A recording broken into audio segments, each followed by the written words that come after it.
Chapter 13, The Scares of War. Bard hummed as he scanned over his things. Knowing that they were to be leaving today, he had risen earlier than normal. Kai sat comfortably next to Bard as he looked over his gear, once again to make sure it was all in order. "Well, looks like everything is here and ready," Bard said to Kai. Kai looked up with a pleading expression. "Oh, come on, Kai.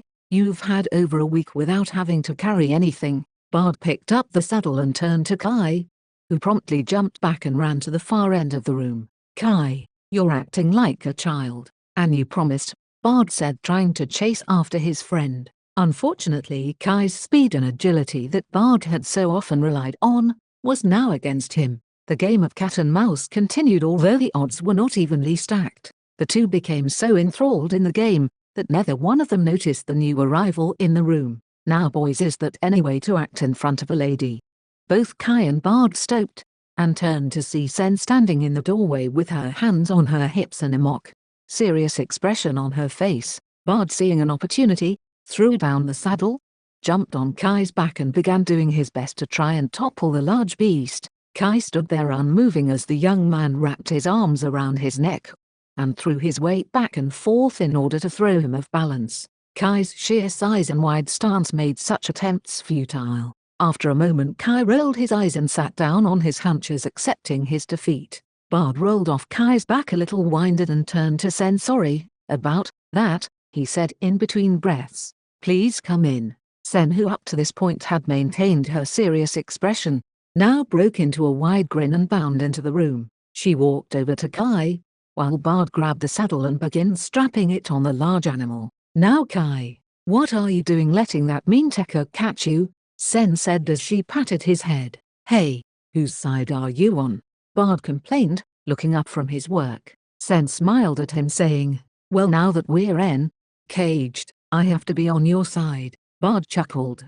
Sen had gotten a lot better at speaking in the human tongue, but she still struggled with that word. "What?" she asked. He shook his head. "You're getting better, but it's really engaged," he pointed out. She pouted, but there was a mischievous glint in her eyes. Before she could rebuttal his comment, there was a knock at the entryway and Bard stiffened as he saw the golden hair of Sen's father. His serious expression made the air feel cold, and he struggled to continue with strapping the gear onto Kai. He heard her father say words in Dryadic and could make out Tekka, and something he believed said tell, but he sighed. While Sen had done wonderfully trying to learn his language, he had slowed, particularly when it came to speed, something her father was very proficient at. This experience stiffened his resolve to learn more of her language and how her people's nuances changed it. Sen eventually turned around and half smiled at Bard. "Father says you need to follow him. He has something to show you before we go." Bard stilled. He wondered what sort of demands Amir would make of him, though if he was just showing him something, what was the purpose? Eventually he moved his feet and followed after Amir. Amir eventually stopped and whistled. Bard felt his jaw drop as two white deer came out from behind some trees. "Get on," Amir said, and Bard followed as the dryad climbed onto the back of the larger one while he climbed onto the back of the other. Amir whistled, and the deer took off and began to traverse the wood as easily as Kai would have. Bard held on as best he could and was grateful for his experience riding Kai. They then began to climb up the side of a large hill and continued along it for several minutes. The trees gave way for a bit. Bard saw a mountain ahead of them and Amir whistled to guide the deer towards it. Bard grabbed the bit of fur that his fingers could grasp as they began to scale it. When they slowed at the top, Bard let his eyes wander, wondering where they were headed. He froze as his eyes beheld black. It wasn't the same as a shade, but the color instilled a sense of fear and despair he was all too familiar with. Amir slowly guided the deer towards the edge where the trees gave way to this black, and into the silent grounds. A few small animals scurried at the edge, but as they descended further into this place, the less they saw of them. Finally they came to a large blackened tree. Amir stepped off and Bard followed suit. He came next to Amir as the deer left them. "What happened here?" Bard asked, keeping his hand on father's token. There wasn't a lot of shadows here, but he couldn't help but shiver. The idea that this might be a trap began to cross his mind. He stilled the idea. He was pledged and had the blessing of the forest too. He should be safe. "You asked why war?" Defender changed his name, Amir said. Bard's mouth formed an O as he quietly looked at the place a bit differently. If it's easier, you can explain it in Dryadic. Though, if you could do it slowly, that would help me understand it better, Bard said in the best Dryadic he could muster. You never cease to amaze, Amir said back, and Bard was thankful the obvious slowing of his words. So what did happen, he asked again. This used to be my home, Amir said softly, before the Tekka came and burned it down. And this tree was Defender's sister. Bard looked about the forest. He could sense what Amir was saying, but why hadn't anything grown here since? Amir seemed to imply that what he talked about was shortly after Sen was born. Bard knelt down as a bit of white caught his eyes and he rubbed at the dirt. He felt the unnatural gritty white material and closed his eyes. Saltstone. This land was decimated and probably wouldn't heal for a long while still. The wind blew, picking up some of the dust and charred material. Bard covered his eyes against the wind and waited while Amir collected his thoughts. The dryad's hair moved with the wind, an unnatural occurrence. You are rather quiet. What are you thinking? Nothing much. Just listening, Bard answered. Amir snorted a disappointed sound. Typical. Bard watched Amir stride to a charred log and sit down, looking annoyed. What made Defender change? Bard asked and Amir looked at him with confusion and disbelief. I told you, his sister was killed, burned by the Tekka, Amir reinstated. Bard sighed. And it was just that. Amir sat there quietly. Bard knew that it took more than something like that to change the ways of an elder. They saw more time and more passings than even the eldest of dryads. Their patience was tempered and their understanding was sound. A small event like that wouldn't be enough, Bard mused as he closed his eyes. Just how well do you know elder trees? Amir asked. I was raised by one, from the age of 6 years, and I've met many others, Bard answered. Amir seemed to eye the tokens and sighed a guttural sigh of defeat before looking skyward.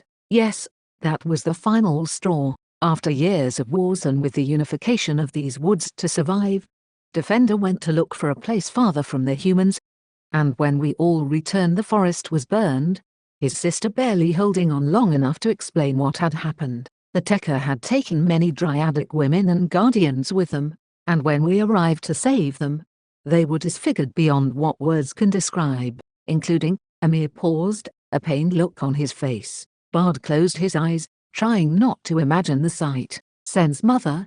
Bard supplied and he looked to see Amir gritting his teeth. I'm sorry. Amir shook his head and looked at him with a fierce anger that was barely contained. If you dare harm her, you'll face a fate worse than death, Amir said, and Bard bowed his head as he placed his hand by his tokens. I will remember that. I promise to take care of her. This pledge will be honored, Bard said solemnly. Amir somewhat smiled, perhaps touched by the gesture, but his disgusted face returned and he looked out at the charred landscape. Bard stared at that same landscape and then he reached for the tokens. An old memory stirred, and he grabbed them with as much reverence as he could. He moved to the old charred elder and found a bit of bark that still held its form. He pulled it back and the sound garnered the attention of Amir. What? Stop, do not interfere with the ways of the elders, Bard glared at Amir. This practice may be old, but he had thought the dryads would recognize it. Amir gritted his teeth and his eyes glared back with unrestrained suspicion and scorn.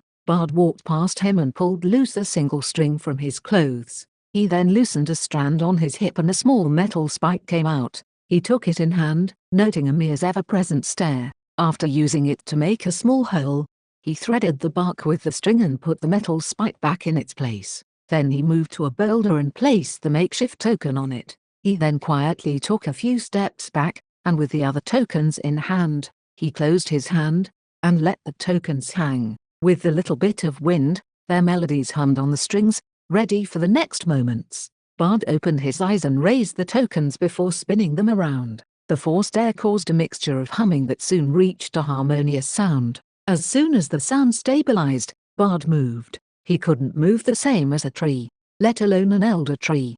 But he could still move the way Father Tree and the elders had approved. With the sound as his backdrop, he shifted and moved, almost like a dance. The wind shifted and a few slight sounds came from the makeshift token before silencing. The last call of the lost ones. Bard stopped moving and then slowed the tokens till it was silent, a final parting from the elders. He then took the token from its stone dais, and proceeded to bury it at the base of the tree. Amir watched silently. Bard noted his countenance was far more at peace now. As Bard finished and wiped his hands clean of the dirt, Amir bowed his head to him. "Forgive me, Bard. I thought ill of you.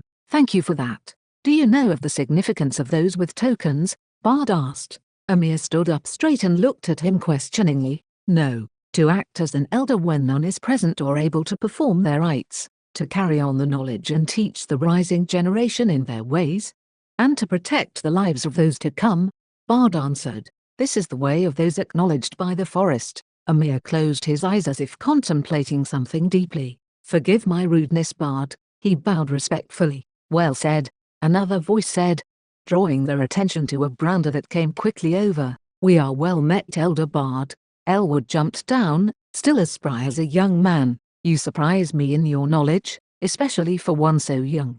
But I shouldn't be surprised with all those tokens in your possession." "You knew," Amir said, startled. "Your ignorance is going to be your downfall," Elwood chided. "The forest and trees whispered of your conversation and birds told of your hostility. I came, but heard word of the right. So instead, I've come to offer my thanks." "Thanks?" Bard asked, trying to avoid the evident family problems. He would deal with it if he made it back in time. Now was not the time. "Indeed, I could not perform such a fantastic rite," and Defender had forgotten his ways so that he was unfit to perform it himself. "Though, I am surprised to hear of your dance. If I had but arrived a bit earlier, I would have loved to learn it. Perhaps I will teach it to you when I return," Bard said with a friendly smile. "That would be fine. I have still many years left to live, no doubt longer than you." Elwood's friendly demeanor and comfortable atmosphere spoke volumes, that he was very much in agreement to have him join the family.